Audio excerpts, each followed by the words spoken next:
మూర్తిభూతం భాగధేయం యదూనాం ఏకీభూతం గుప్తవిత్తం శృతీనాం స్యామీభూతం బ్రహ్మ మే సన్నిధత్తాం ఆపదామపహర్తారం దాతారం సర్వసంపదాం లోకాభిరామం శ్రీరామం భూయో భూయో నమామ్యహం.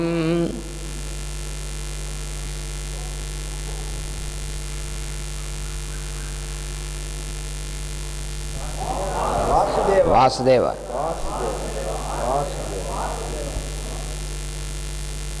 సివివి యోగమార్గస్య ప్రవక్తారం పరం గురుం గీతాయోగస్య పారజ్ఞం కృష్ణం వందే జగద్గురుం. ఓం అస్మద్గురుభ్యో నమః.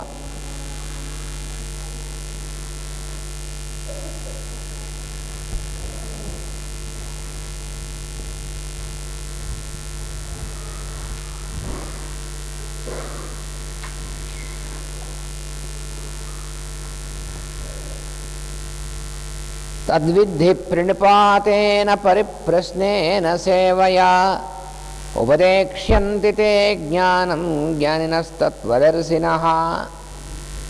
ఈ 34వ శ్లోకం మనం చెప్పుకుంటున్నాం భగవద్గీతలో.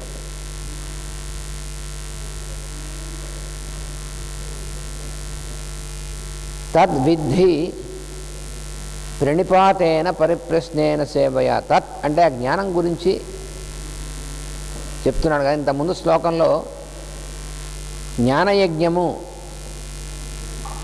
అనేటువంటిది ద్రవ్యయజ్ఞములన్నిటికంటే కూడా ఇంకా శ్రేయస్కరమైనటువంటిది అని చెప్పారు. ఎందుకంటే కర్మములు చేసేటువంటివి మనం ఆచరించేటువంటివన్నీ కూడా జ్ఞానే పరిసమాప్యతే అని జ్ఞానం గురించి. అయితే ఆ జ్ఞానం అనేటువంటిది మనకి ఎలాగా ప్రాప్తిస్తుంది అని అంటే ఉపదేక్ష్యంతి తే జ్ఞానం జ్ఞానినః తత్వదర్శినః. తత్వదర్శనం చేసినటువంటి జ్ఞానులైనటువంటి వారు తే నీకు జ్ఞానం ఉపదేక్ష్యంతి జ్ఞానాన్ని ఉపదేశిస్తారు. అయితే వారిలా ఉపదేశించాలంటే నువ్వు చేయవలసినటువంటి పని ఏమిటంటే ప్రణిపాతం పరిప్రశ్న సేవ అనేటువంటి ఈ మూడింటిని మనం వారి యందు సమర్పించుకోవాలి. సో ఇన్ దిస్ స్టాంజా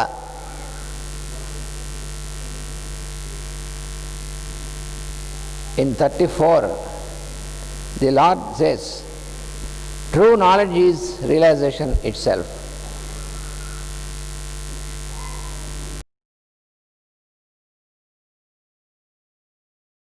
కర్మాఖిలం జ్ఞానే పరిసమాప్యతే అన్నారు కదా, జ్ఞానం. So knowledge means it is not just accumulation of information, but true knowledge is realization. It is not just knowing about God, but realizing the Lord consciousness in us and everywhere. To realize this Lord consciousness, this realization can be possible only through the initiation from those who are already realized souls. Jnaninaha, they are called jnanis. Tattvadarshinaha, that means they have experienced, they have perceived the real existence of the Lord consciousness. తత్వమును దర్శించినటువంటి వారు వాళ్ళే జ్ఞానులు. వారు ఉపదేశం చేయగలరు. ఉపదేశం చేయడం అంటే అర్థం ఏమిటి అంటే మంత్రోపదేశం చేశారు, మంత్రాన్ని ఉపదేశించారంటే మనం మామూలుగా ఉపదేశం చేయండి అంటూ ఉంటాం, మనం ఉపదేశం చేశారంటూ ఉంటారు. ఏమిటి ఉపదేశం అంటే ఏదో గ్రహణ నాడు ఎప్పుడో తీసుకెళ్ళి చెవిలో మంత్రాన్ని గుసగుసలాడడం అని, అది మాత్రమే ఉపదేశం కాదు. వారు ఏ భగవతత్వాన్ని అయితే నిరంతరము అనుభూతిలో ఉందో వారికి ఆ భగవతత్వాన్ని, ఆ అనుభూతిని మనకు కూడా కలిగించడం అనేటువంటి చేస్తారు. అది ఉపదేశం అంటే. అది ఒక మంత్రం మనకి ఉపదేశించడం వల్లైనా కావచ్చు, లేదా స్పర్శనం వల్లైనా కావచ్చు, తమ యొక్క దర్శనం ఇవ్వడంతో కావచ్చు, ఏ రకంగా అయినా కావచ్చు. ఉదాహరణకి రామకృష్ణ పరమహంస వారు వివేకానంద స్వామికి ఉపదేశం ఎలా చేశారు. ఈరోజు వివేకానంద స్వామి యొక్క జన్మదినం.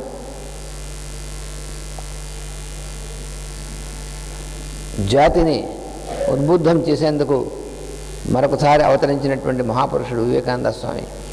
ఆయన యొక్క జన్మదినం ఈరోజు. ఆయన గురువు అయినటువంటి రామకృష్ణ పరమహంస వారు వివేకానంద స్వామి ఇలాగే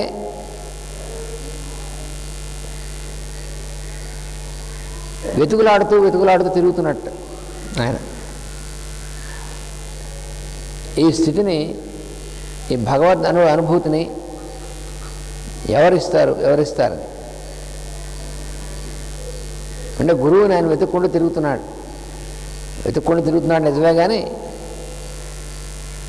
ఆయన్ని తన దగ్గరికి రప్పించుకోగల శక్తి కలిగినటువంటి వాడు సద్గురువు. అందుకని తన వైపుకి ఆకర్షించాడు పరమహంస వారు. వెళ్ళిన తర్వాత ప్రతి చోట చూసినట్టుగానే ఈయన దగ్గర కూడా భగవంతుని మీరు చూశారా అంటే చూశానన్నాడు. నాకు చూపించగలను. ఇప్పుడే అన్నారు. అది అసలు నిజమైనటువంటి పరమ గురువుల యొక్క తత్వం. భగవంతుని చూశారా అని అడిగాను సూటిగా, చూడ్డం అంటే అని అదేం లేదు. చూశానంటే చూశాను డైరెక్ట్గా. ఆయన చూస్తున్నాను అన్నాడు. బ్లావెట్స్కీ మాత కూడా భారతదేశం వచ్చినప్పుడు చాలామంది సిద్ధులను, యోగులను వాళ్ళందరినీ ఈ దేశంలో కలిసి మీరు భగవంతుని చూశారా, చూశానంటే అలాగా చూశారా లేదా అని. సరే చివరికి ఒక ఆయన చూశానన్నాడు. ఇలాగే మరి నాకు కూడా చూపించగలను. ఇప్పుడే ఇక్కడే అన్నాడు. కళ్ళు మూసుకో అన్నాడు. నేనే భగవంతుణ్ణి. ఏమిటిది, ఆయనే భగవంతుడేంటి అంటే కళ్ళు మూసుకున్న చూడు అని మాస్టర్ సివి గారు ప్రభాకర్ శాస్త్రి గారిని ఎట్లయితే అన్నారో, అంటే ఎప్పుడైనా సరే గురువు శిష్యునికి ఉపదేశించడం అంటే అలాగే ఉంటుంది. రామకృష్ణ పరమహంస గారు ఒక తన్నారు వివేకానంద స్వామిని ఆయన గుండెల మీద. అదేమిటండి తనడం ఉపదేశం ఏమిటండి? ఉపదేశం అనేటువంటిది ఎప్పుడు ఎవరు ఎలా ఎక్కడ ఇస్తారో అనేటువంటిది మనం చెప్పలేము. రామకృష్ణ పరమహంస అవతార పురుషుడు ఆయన. తన శిష్యుని తన దగ్గరికి ఆయనే ఆకర్షించి దర్శనం ఇచ్చాడు. ఆయన ఒక ఆయన గుండెల మీద తన్నేపటికీ ఆ వివేకానంద స్వామికి అది ఉపదేశంగా పనిచేసింది. ఆ వెంటనే భగవద్ అనుభూతి అనేటువంటిది దాని ద్వారా కలిగింది. అందుకని భగవద్ అనుభూతి అనేటువంటిది సద్య ప్రసాదంగా అప్పటికప్పుడుగా తాను ఏ అనుభూతిలో ఉన్నాడో అదే అనుభూతిని ఇవ్వగలిగినటువంటి వాడు పరమ గురువు.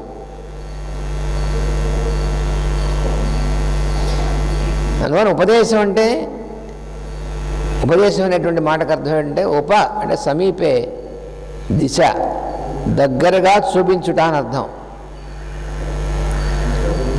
అంటే ఉపదేశం అంటే మంత్రాన్ని చెవిలో ఊదేస్తే ఉపదేశం కాదు.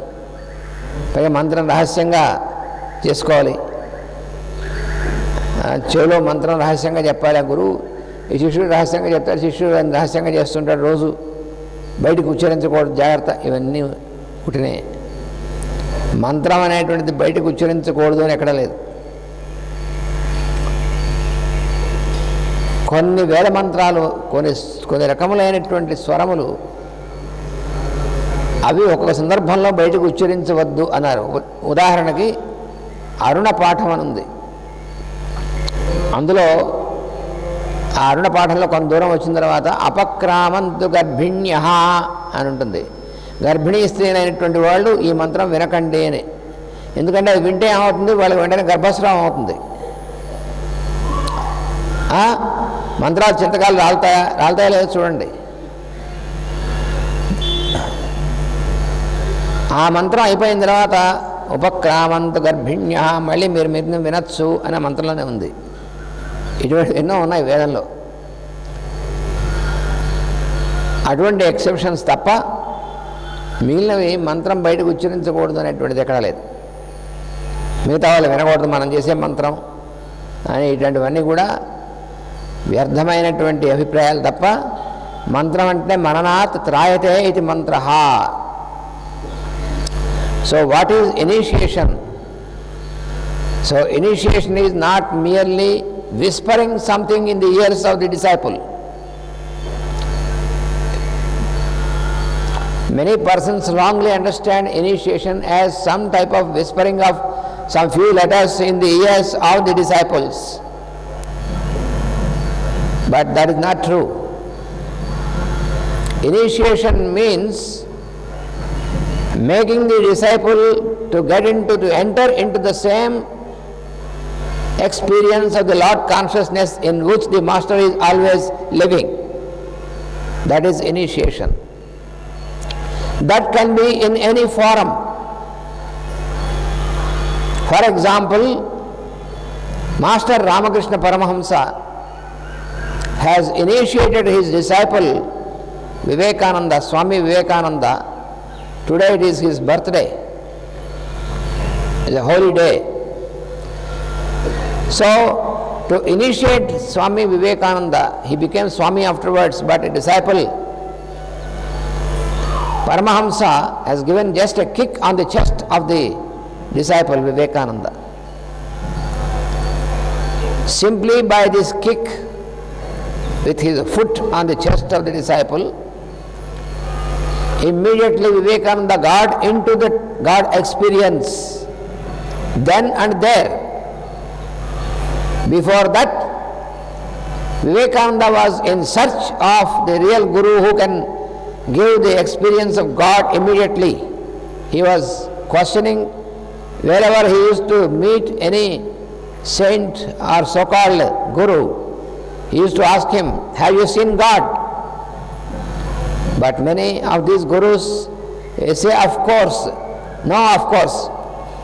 You have seen or you have not seen. So when he met Ramakrishna, then Ramakrishna said, yes, I see God. He asked him, have you seen God? He said, I see God. It is not a past tense. It is always present. Then next question is, can you show me God? Yes, he said. When? Now. Where? Here. And then he has given a kick.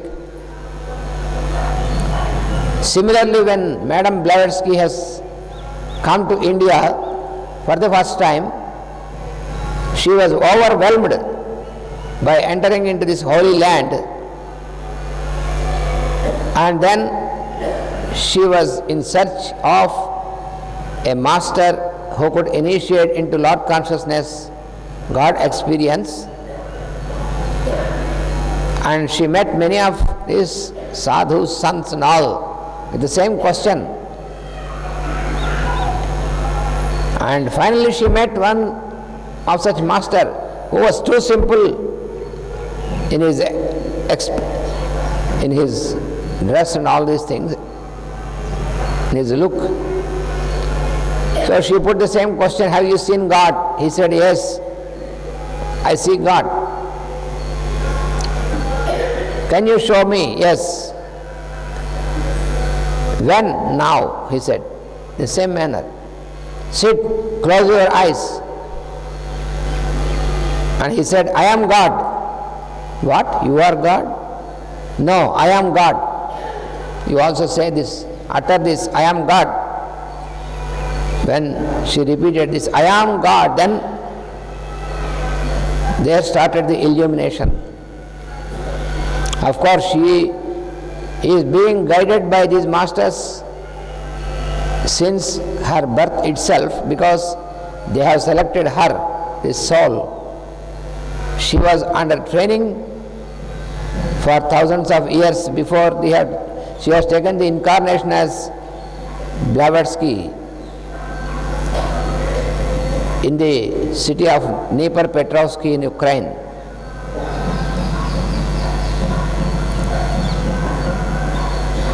So he said, I am God. You also repeat this. This is mantra. What? A mantra only can a mantra be in English? It be like this. I am God, I am God. Yes, it is a mantra. It is also the name of God. When Moses asked the Lord, in the Old Testament, Moses, he got into the experience of the Lord in the burning bush. The burning bush symbolizes our heart center. That is symbolic. So he asked the Lord, what is your name? What shall I tell the people when they ask me about the name of the Lord? Then the Lord said, I am that I am. So that is the mantra, that is initiation. Bible Old Testament లో Moses అనేటువంటి ఆయన భగవద్ దర్శనం పొందినప్పుడు ఆయన అడిగాడు భగవంతుని, స్వామి నీ గురించి భగవంతుని గురించి చెప్పమని చెప్తున్నప్పుడు ఆ దేవుడి పేరు ఏమిటని అడిగితే ఏం చెప్పాలి నేనంటే ఏం చెప్పాడు ఆయన? సో అహం అస్మి అన్నాడు, అంతే. I am that I am. భగవంతుడు అనేటువంటి వాడు హిందూ దేవుడు, క్రిస్టియన్ దేవుడు, ముహమ్మదీయన్ దేవుడు అలా ఉండడు. భగవంతుడు అంటే భగవంతుడు ఒకడే దేవుడు. అందుకని దేవుడు సంస్కృతంలో అయినా మాట్లాడగలడు, ఇంగ్లీష్లో అయినా మాట్లాడగలడు, తెలుగు అయినా మాట్లాడగలడు. అంతేగాని ఆ దేవుడు సంస్కృతంలో మాట్లాడాడు, శ్రీరాముడు శ్రీకృష్ణుడు సంస్కృతంలో మాట్లాడాడు, యెహోవా అనేటువంటి ఆయన ఇంగ్లీష్లోనే మాట్లాడాడు, అల్లా అనేటువంటి ఆయన ఉర్దూలోనే మాట్లాడాడు. ఇవన్నీ కూడా ఈ భాషలు అనేటువంటివి మనం తర్వాత ఏర్పరచుకున్నటువంటివి. భగవంతుడికి ఉన్నటువంటిది ఒకటే భాష. అందుకని అయాం దట్ అయాం అంటే సోహమస్మి అనేటువంటిది అయాం దట్ అయాం. భగవంతుడు మతాల్ని పెట్టలేదు, మతాల్ని మనం పెట్టుకున్నాం. భగవంతుడికి ఒక మతం, ఆయన మతం ఏమిటి? భగవంతుడు ఒకడే ఉంది. ఒకడే భగవంతుడిని మానవులైనటువంటి వాళ్ళ మనం మతాలు పెట్టుకుని దాని పేర్లు పెట్టుకుని భగవంతుడు మన మతాన్ని చెందినవాడు అనుకోవడం అనేటువంటిది పరిమితత్వం. ఆ పేరు మనం పెట్టుకున్నాం. అందుకని మనం తెలుసుకోవాల్సినటువంటి ఒకటే మంత్రం, ఒకటే భగవంతుడు. భగవంతుడు ఒకటే మంత్రం, ఒకటే సోహమస్మి అనేటువంటిది మంత్రం. I am that I am, that is only mantra. So here the Lord says, the true knowledge is realization itself. What you have to do to get into this realization? Offer yourself to know it. You have to offer yourself. మనని మనం సమర్పించుకోవడం అనేటువంటిది ఉంటే తప్ప గురువు నుండి భగవత్తత్వం యొక్క ఉపదేశాన్ని మనం పొందాలంటే ఉండవలసినటువంటి సమర్పణ బుద్ధి అనేటువంటిది, మనని మనం సమర్పించుకోగలిగినటువంటి బుద్ధి మనకు ఉండాలి. సమర్పించుకోవడం అంటే గురువు దగ్గరికి వెళ్ళి చేతిలో 2 పళ్ళు పెట్టి నమస్కారం చేయడం గారు సమర్పించుకోవడం అంటే, అది సమర్పణ ఊరికైనా ఒక చిన్న ప్రతీక తప్ప దక్షిణ పెట్టి అంతటితో సమర్పణ అయిపోయింది. అయితే గుళ్ళోకి వెళ్ళి కొబ్బరికాయ కొట్టేసాం, అది కూడా కొట్టేసి కొబ్బరికాయ కొట్టి సహాయం చెప్పి మనం తెచ్చుకుంటున్నాం. ఇంకా సమర్పణ ఏమిటి? మనం కొట్టింది కొబ్బరికాయ అవుతుంది కానీ ప్రసాదం ఎందుకు అవుతుంది? సమర్పణ ఉంటే ప్రసాదం అవుతుంది, లేకపోతే కొబ్బరికాయ అవుతుంది. టెంకాయ పిచ్చుకోండి అన్నట్టు అలా ఉంటుంది. సమర్పణ ఎందుకు అవుతుంది? టెంకాయ పగులుతుంది, అదే కాదు మన లోపల చిప్ప పగలాలి, ఇది నాది అనేటువంటి భావం పగలాలి. నేను నాది అనేటువంటివి చిప్ప ఈ పెంకు పగలాలి. ఈ పెంకు పగలడం అనేటువంటి దానికోసం సింబాలిక్గా టెంకాయ యొక్క పెంకు మనం పగలగొడుతున్నాం. ఆ లోపల ఉన్నటువంటిది చాలా స్వచ్ఛమైనటువంటి తీయైనటువంటి నీరు ఎలా అయితే ఉంటుందో అలాగే నేను నాది అయినటువంటి పెంకు పగిలినప్పుడు ఆ లోపల భగవతత్వం అలా ఉంటుంది, దాని యొక్క అనుభూతి అనేటువంటిది. అందుకని మనం సమర్పణం చేసుకోవడం అనేటువంటిది, ఆ సమర్పణ భావం అనేటువంటిది అంటే ఏమి సమర్పణ చేసుకోవాలి అంటే ద్రవ్యములు సమర్పణ చేస్తున్నాం. ఎందుకంటే మనం చెప్పుకున్నాం యజ్ఞములు అనేటువంటివి ద్రవ్యయజ్ఞ, తపోయజ్ఞ ఇవన్నీ చెప్పారు కదా. అందుకని వాటన్నిటికంటే కూడా జ్ఞానయజ్ఞ అనేటువంటి చివరిలో మనం ఈ ముందు శ్లోకంలో చెప్పినటువంటిది అదే. శ్రేయాన్ ద్రవ్యమయాద్ యజ్ఞాన్ జ్ఞానయజ్ఞ పరం తప అని చెప్పాడు కదా. అందుకని జ్ఞానయజ్ఞం అనేటువంటిది ఏమిటంటే మనలో ఉన్నటువంటిది నాది నేను అనేటువంటిది ఏవైతే ఉన్నాయో, నేనంటే అసలు నేననేటువంటిది భగవతత్వం. కానీ ఆ అసలు లేనిది మనం డూప్లికేట్ నేనని మనలో ఉంటుంది, ఇది పనిచేస్తూ ఉంటుంది ఎక్కువ. అంటే నెగిటివ్ పోల్ అంటారు, అది డూప్లికేట్ నేను. ఈ డూప్లికేట్ నేను అనేటువంటిది ఏమిటి? మన మనస్సులో ఉండేటువంటి కేంద్రం. అసలు నేననేటువంటిది హృదయం అనేటువంటి కేంద్రం. హృదయం అనేటువంటి కేంద్రం నుంచి ఈశ్వరుడు పనిచేస్తూ ఉంటే మనస్సు అనేటువంటి కేంద్రం నుంచి ఆ ఈశ్వరుడు యొక్క ప్రతిబింబంగా ఉండేటువంటి వాడు డూప్లికేట్ నేను పనిచేస్తూ ఉంటాడు. ఈ డూప్లికేట్ నేననేటువంటి వాడు నేనే అసలు భగవంతుని అన్నట్టుగా మనకి చూపిస్తూ ఉంటాడు, తనే అన్నట్టుగా. కారం అన్నమాట, అది అహంకారం. రెండు కారాలు మనలో ఉన్నాయి, ఒకటి మమకారం, ఇంకోటి అహంకారం. రెండు కారం వేస్తాయి. అహంకారం అంటే ఆ నేను కాకుండా డూప్లికేట్ నేనని భావించేటువంటిది అహంకారం. మమకారం అంటే నాది అనేటువంటి భావం. ఈ రెండు కూడా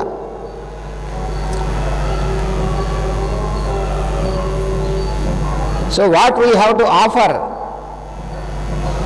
when we wait for an initiation, we have to offer, we not only offering some material, but we have to offer our consciousness, we have to offer the powers of our senses, our mind, and all the activity of the mind, including all the impressions that are produced by the mind. We have to offer all this to the Lord consciousness. The same thing was explained by Patanjali in his sutras, which is called Ishvara Pranidhana. Patanjali Maharshi ఈశ్వర ప్రణిధానం అనేటువంటి చేయడం వల్ల చిత్తవృత్తి నిరోధం అనేటువంటి సాధ్యపడుతుంది అన్నాడు. ఈశ్వర ప్రణిధానం అంటే మనలో నేను నాది అని ఉన్నాయి. నేను అనేటువంటిది భగవంతుడు, ఈశ్వరుడు. నాది అనేటువంటిది ఆయన చుట్టూ కట్టుకున్నటువంటి అల్లుకున్నటువంటిది మిగతా అంతా కూడా.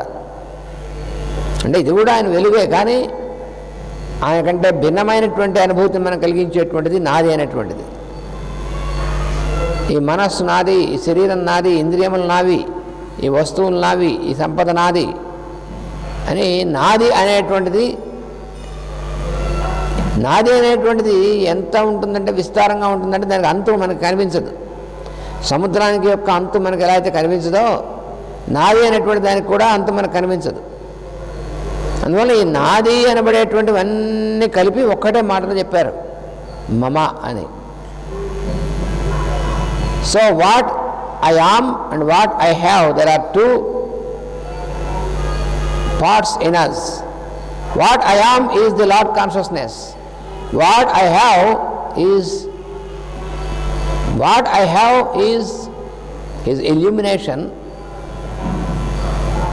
but it produces so many variety which are endless. What I have is endless. We can say that I have a body, I have a mind, I have my senses, I have my belongings, all these things, what we say I have. So what we have to do is, we have to surrender what I have to what I am. What I am is the Lord. That is what is called surrender. That is Ishvara Pranidhana.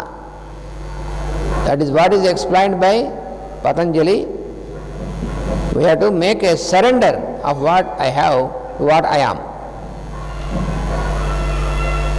అందుకని గురువు మనకి ఉపదేశం చేయడం అంటే ఉపదేశం అనేటువంటిది అసలైనటువంటి అర్థం మనం చెప్పుకుంటున్నాం, మర్చిపోకుండా గుర్తుంచుకోవాలి మనం. ఉపదేశం అంటే ఆయన ఏదైతే భగవతత్వం యొక్క అనుభూతిలో ఉన్నాడో ఆ అనుభూతి మనకు కూడా కలగడం అన్నమాట. అది ఆ అనుభూతి కలగడం అంటే శిష్యుల్లో వేసి ఇదేదో కొత్తగా లేనటువంటి దాన్ని నింపడం అనేటువంటిది ఏం కాదు. తనలోనూ శిష్యుల్లోనూ ఉన్నటువంటి ఒకే భగవతత్వాన్ని ఆ శిష్యుల్లో కూడా ఆ అనుభూతి కలిగేట్టుగా చేయడం ఎలా చేస్తారు? అది తన యొక్క సాన్నిధ్యం చేత. ఎలాగైతే ఒక ఇనప ముక్క అయస్కాంతం యొక్క సాన్నిధ్యం వల్ల అయస్కాంతం అవుతుంది, అయస్కాంతం యొక్క సాన్నిధ్యంలోకి వెళ్ళకముందు ఇనప ముక్కగా ఉంటుంది. అయస్కాంతం యొక్క సాన్నిధ్యంలోకి వెళ్ళినప్పుడు ఇనప ముక్క కూడా అయస్కాంతీకరణం పొందుతుంది. ఇది మనకు తెలుసు. So the process of initiation is like the phenomena of magnetization. A piece of iron, when it is brought into the vicinity of a magnet, then this simple piece of iron get into magnetic properties, into magnetic form, and it is transformed into a magnet. Similar to this is the phenomenon of initiation.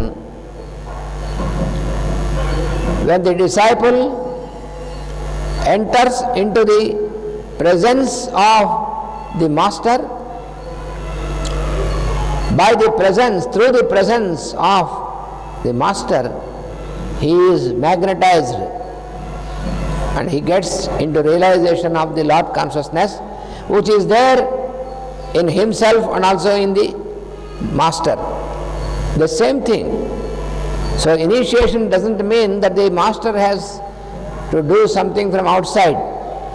It is only just kindling the light which is present in himself and in the disciple. It is already there in the disciple. It is just like to switch on. For example, when we want to put on the light, what we do? We simply on the switch. What does it mean? That means the electricity, what we call, which is transformed into light, is already there. But by just switching on, it is initiated into light. So a similar phenomenon is initiation. అందుకని శిష్యుడికి జ్ఞానం అనేటువంటి శిష్యుల్లో కలిగించడం అనేటువంటిది ఉపదేశం అనేటువంటిది. ఎందుకనే ఉపదేశంతితే జ్ఞానం. నీకు జ్ఞానం అనేటువంటి దాన్ని తత్వదర్శులైనటువంటి వారు, జ్ఞానులైనటువంటి వారు నీకు ఉపదేశిస్తారు. అంటే నీలోనూ తనలోనూ ఉన్నటువంటి భగవతత్వాన్ని ఉద్బుద్ధం చేస్తారు అంతే. ఉపదేశించడం అంటే బయట నుంచి లోపలికి జ్ఞానాన్ని నింపడం, అయినా గరాట పెట్టి లోపలికి నేను నింపినట్టు అలా ఉండదేమి. శక్తిపాతం చేస్తాం, ఇది ఏ పాతం చేయక్కర్లేదు. శక్తిపాతానికి ఖరీదెంత,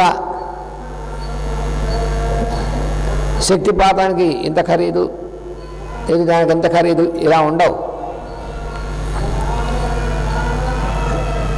There is no price for initiation.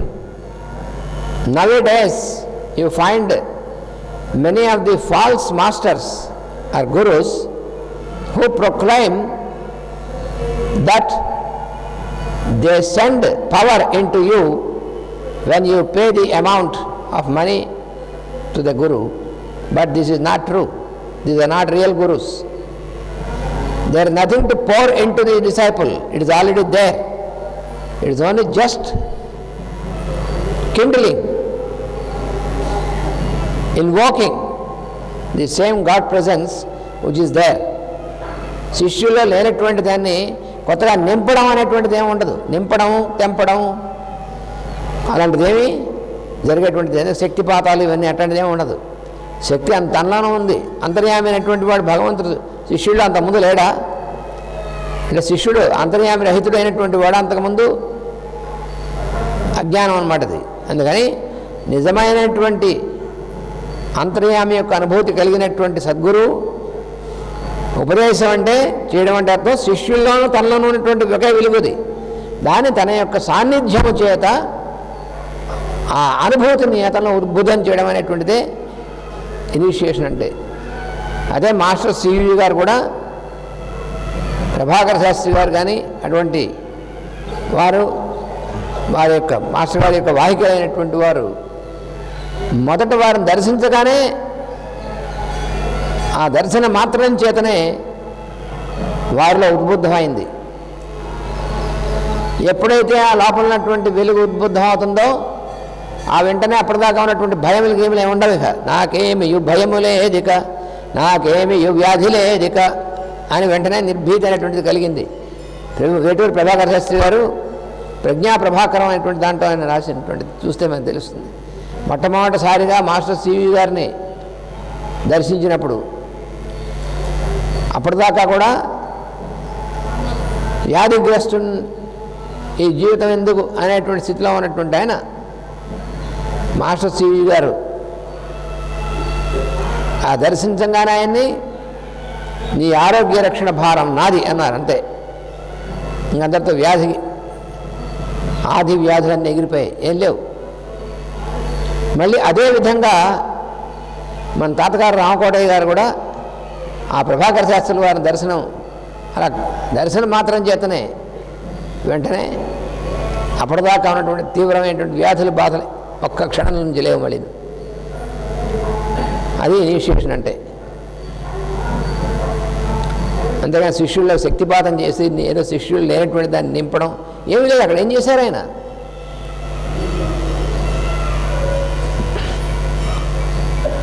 అంటే ఎప్పుడైతే అంటే నిజమైనటువంటి ఉపదేశం అలా ఉంటుంది. అక్కడైనా మంత్రం చెప్పారా చెవులో? ఆయన ఏం చెప్పలేదే, ఆయన దర్శనం మాత్రం చేతనే. తర్వాత ప్రేయర్ ఇచ్చారు. అందుకని అటువంటి ఉపదేశాన్ని వారి నుంచి పొందాలంటే మనం ఏం చేయాలి? మన సమర్పణ చేసుకోవాలి. మన సమర్పణ ఉంటే పనిచేస్తుంది. అది అక్కడ ఉన్నటువంటిది కీ అంతా కూడా. సమర్పణ లేకపోతే పని చేయదు. ఎందుకని? ఎలాగంటే సూర్యోదయం అయిన తర్వాత కూడా మనం తలుపులన్నీ వేసుకొని లోపలన్నటువంటి దానికి సూర్యుడి కిరణాలు లోపలికి ఎలా ప్రవేశిస్తాయి? ప్రవేశించవు. అందుకని సూర్యకిరణాలు మన లోపలికి ప్రవేశించాలంటే మనం తలుపులు తెరిచి పెట్టుకోవాలి. మన ఇంటి తలుపులు తెరిచి పెట్టుకొని, కిటికీ తలుపులు తెరిచి పెట్టుకుంటే సూర్యకిరణాలు లోపల ప్రవేశిస్తాయి సూర్యుడు ఉదయించగానే. మనం మూసేసుకున్నటువంటి వాడు సూర్యుడు ఏం చేస్తాడు? అలాగనే మన సంసిద్ధత అనేటువంటిది దానికి ఉండాలి. సంసిద్ధత అనేటువంటిది దేనివల్ల ఉంటుంది? సమర్పణ అనేటువంటిది ఉంటే సంసిద్ధత అనేటువంటిది ఉంటుంది. మన సమర్పణ అనేటువంటిది మనం అభ్యాసం చేయవలసినటువంటిది. Offer yourself to know it. అందుకని ముందు నిన్ను నువ్వు సమర్పణ చేసుకో. సమర్పణ చేసుకోవడం అనేటువంటిది నిత్య సాధన వల్ల తప్ప ఇంకో రకంగా సాధ్యం కాదు. So the phenomenon of offering ourselves can be possible when you repeat constantly. So a constant repetition, what is explained as abhyasa by Patanjali. Abhyasa and vairagya, these are the two instruments which are to be applied constantly to have your activity of your mind suspended, because yoga means suspended state of the activity of mind. That is what is explained as Patanjali. The same thing was explained in Bhagavad Gita earlier by the Lord Krishna, and the same thing is explained once again in the form of aphorisms by Patanjali. So suspension of the activity of mind is called yoga, and that can be possible by offering ourselves to the Lord consciousness, Ishvara Pranidhanam. అందుకని భగవంతుడు మనలో ఉన్నటువంటి భగవంతుడికి ఆయనకి సమర్పణ చేయడం అనేటువంటిది ఇది చేయాలి. అయితే మనలో ఉన్నటువంటి భగవంతుడు సమర్పణ చేయడం అనేటువంటి మనకి తెలియాలి, ఆ అనుభవం కావాలంటే గురువు కావాల్సిందే. నాలో భగవంతుడు ఉన్నాను కదా, గురువు ఎందుకు? గురువు లేకపోతే నాలో భగవంతుడు ఉన్నాడు నీకు ఎలా తెలుస్తుంది అన్నారు. కొంతమంది గురువు అవసరం లేదు, డైరెక్ట్గా భగవంతుడితో లింక్ ఉంది, భగవంతుడిని నువ్వు చేయి అనుకుంటారు. Some people think that there is no need of a guru or the master because the Lord consciousness is there in everyone. So since the Lord is in everyone, the Lord is in me, what is the need of a guru? But how can you know? How can you get into the experience of the Lord consciousness which is there in you? It is only with the presence of the Lord, presence of the Guru, the Master. So without the presence of the Master, you cannot realize the God consciousness which is there in you. So it is inevitable for anyone to have the presence of the Master and the grace of the Master or Guru to enter into the experience of the Lord consciousness, to have the realization. To attain the realization, you should have the grace of the Master or the Guru. It is inevitable. So offer yourself to know it. Know it by questioning.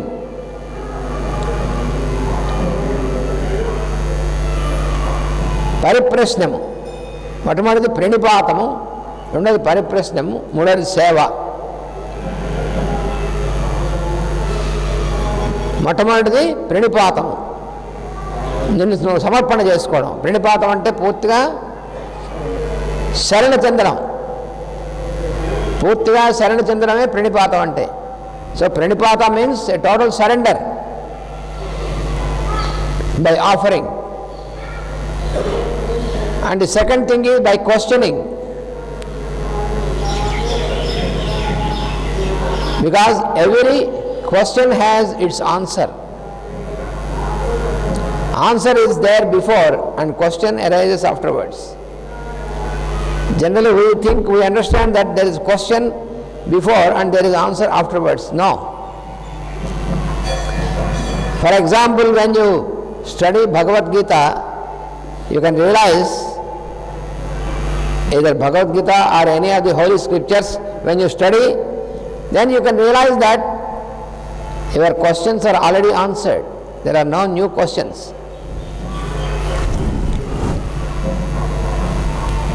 If we try to invent new questions also, then we will realize that all the so-called new questions are already answered by the Lord. So whatever question arises in your mind is already answered. Answer is there. So know it by questioning, know it by offering, pranipata, know it by questioning, pariprashna. పరిప్రశ్నం అనేటువంటి దాని ద్వారా మొట్టమొదటి ప్రణిపాతం అంటే పూర్తిగా సమర్పణ చెందడం, శరణు చెందడం అనేటువంటిది. శరణు చెందడం అంటే గురువుగారు కాళ్ళు ఆయన కథల్ని కూడా గట్టిగా పట్టుకోవడం అర్థం కాదు. కొంతమంది ఉంటారు, మేష్ గారి దగ్గర లాగే ఉండేవారు, కొంతమంది వారు.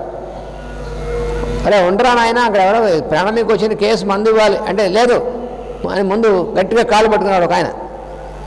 పైగా పట్టుకుని పావుగంట సేపు వదిలేవాడు కాదు, అంటే చాలా భక్తి అనమాట.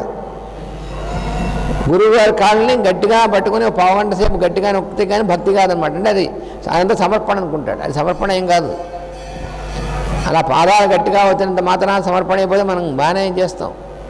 పాదాలు ఒత్తాం కానీ ఆయన చెప్పింది మనం చేయడానికి సిద్ధంగా ఉన్నామా? ఏమున్నాం. మీరేం చెప్తే చేస్తాను హరించి అంటారు, ఏమీ చేయరు. చేస్తారా నిజంగాను?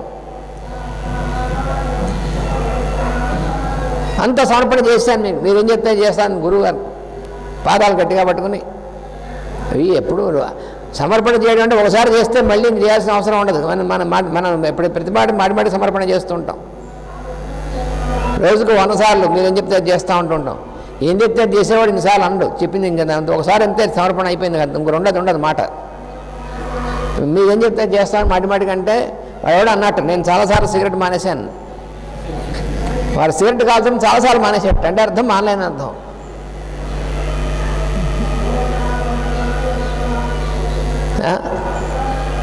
మా సహాధ్యాయులు చాలామంది ఉన్నారు. మాస్టర్ గారు ఒకసారి యూరప్ నుంచి ఆయన డైరీ పంపిస్తున్నారు. యూరోప్లో ఆయన రోజు నిత్యం ఏం జరుగుతుంది అనేటువంటిది. దాంట్లో ఒకసారి డైరీలో పంపించారు. ఇక్కడ ఉన్నటువంటి 2 శిష్యులు వాళ్ళు నిరంతరం ధూమపానం చేస్తుంటారు. వాళ్ళు రోజు మాస్టర్ గారు మీరు ధూమపానం మానేస్తే మిగతా మేము కూడా మానేస్తా ఉన్నారు. అయితే ఇప్పటి నుంచి మానేయన్నారు, నేను మానేస్తున్నారు. ఆయనంతే అక్కడి నుంచి మానేశారు. కానీ ఆ అడిగినటువంటి 2 తర్వాత మళ్ళీ మొదలెట్టేశారు. ఈ విషయం చదివినటువంటి మా సహాధ్యాయులు అంటే ధూమపాన సహాధ్యాయులు, నేను ధూమపానం చేయను కానీ సహాధ్యాయులు అంటే మాస్టర్ గారి యొక్క శిష్యులు అనమాట. వాళ్ళు డిక్లేర్ చేశారు, మాస్టర్ గారు ధూమపానం వదిలేశారు, నేను కూడా వదిలేస్తాను ఆ ప్యాకెట్ విసిరేశారు. నదిలోకి విసిరేశాడు ఒక ఆయన. అది మీద వెళ్తూ నదిలోకి విసిరేశాడు. ఇక ఈ ప్యాకెట్ మళ్ళీ ఇంకో ప్యాకెట్ వస్తుంది, విసిరేస్తే మళ్ళీ రాదేమిటి, ఇంకో ప్యాకెట్ ప్రారంభించాడు. మళ్ళీ ఎందుకు ప్రారంభించావో అని అడిగాను. ఏమీ లేదు, మళ్ళీ వదిలేస్తాను. నువ్వు ఎలా మళ్ళీ వదిలేసి అలా ఎన్నిసార్లు వదిలేస్తాం మనం? ఆ విధంగా మీరు చెప్పినట్టు చేస్తాం, మీరు చెప్పింది చేస్తాం, మీకు సమర్పణ చేస్తున్నాం, ఏమీ లాభం లేదు ఇవన్నీ. అర్జునుడు కూడా 18 అధ్యాయాలు చివరికి వచ్చేంత అయ్యారు, చివరిసారి చెప్పేంతవరకు మధ్యలో ఎన్నిసార్లు 2వ అధ్యాయం నుంచి మొదలెట్టాడు. శిష్యస్తే హంసధిమాం త్వాం ప్రపన్నం, నేను ఇక శిష్యుడిని, నన్ను శాసించు, నువ్వు చెప్పింది చేస్తాను. నువ్వు చెప్పింది చేస్తావా? మరి చెప్పింది చేస్తానటువంటి వాడు జాయసి చేత్ కర్మణస్తే మతా బుద్ధి జనార్దన తత్కిం కర్మణి ఘోరే మాం నియోజేషి కేసు మళ్ళీ మొదలెట్టాడు భాగవతం. నువ్వు చెప్పింది చేస్తా అన్నాడా? మళ్ళీ ఏమయ్యా మంచి పని చేయమనకుండా నువ్వు నాకు ఇష్టం లేనటువంటి పని చేయమంటావు ఏమిటి అని. మరి అదేమిటిది? నువ్వు చెప్పింది చేస్తానప్పుడు చెప్పింది చేయాలంతే, అంతేగాని మంచి పని చెప్తే చేస్తాను, ఏది మంచి పని ఏది చెడ్డ పని నీకు తెలుసా? గురువుగారు తెలుసా?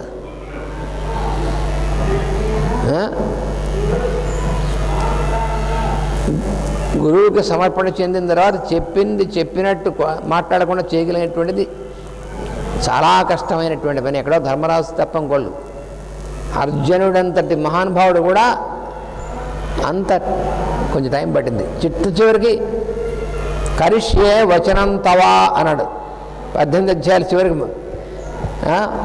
అంత మోక్ష సన్యాసం అంతా చెప్పేసి అంత అయిపోయిన తర్వాత నీకన్నీ చెప్పవలసింది చెప్పాను, నీ ఇష్టమైతే చేయి లేకపోతే మానేయన్నాడు అంతే. ఆయన ఒకటే మాట.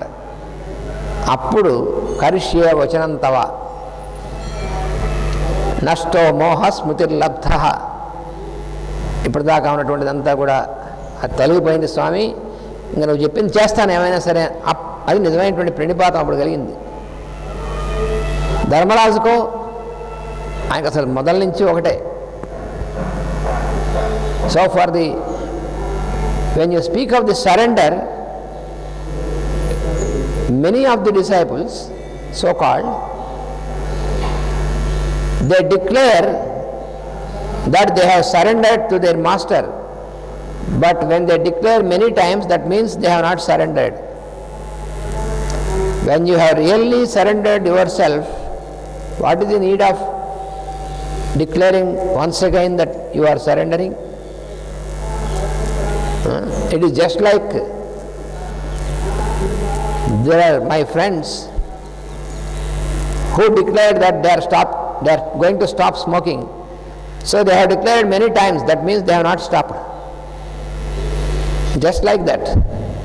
So when you have surrendered yourself, there is no need to again and again to declare about your surrender.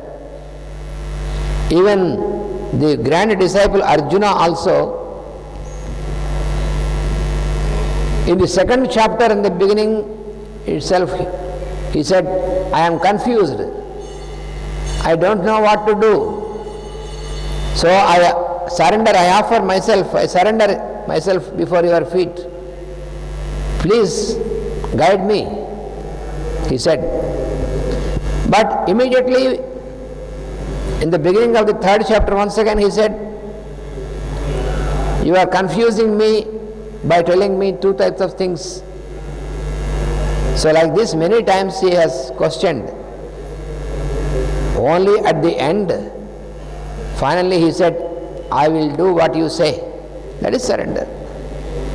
There should be no second thought or second action. And that was possible only for Yudhishthira, the eldest brother of Arjuna. For him, it is total surrender. There is no second thought, no question, nothing. What the Lord says is the word for him. When you study Mahabharata, which is a true history of mankind, because all the history written and studied now in any nation is a falsified history. It is not the true history. The true history is the real facts which are depicted in the epics like Mahabharata. So when you study this, you will know that the only one person who has a total surrender to the Lord is Yudhishthira, not even Arjuna. And of course, when compared to us, Arjuna is definitely a disciple. But Yudhishthira is example number one when you speak of total surrender to the Lord consciousness. So ప్రణిపాతం అనేటువంటి దాంట్లో పూర్తిగా దానికి తగినటువంటి వాడు యుధిష్ఠిరుడు అని కనబడతాడు.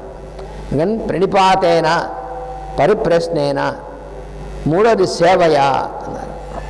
కానీ ఈ మూడు చెప్పాడు ఇక్కడ.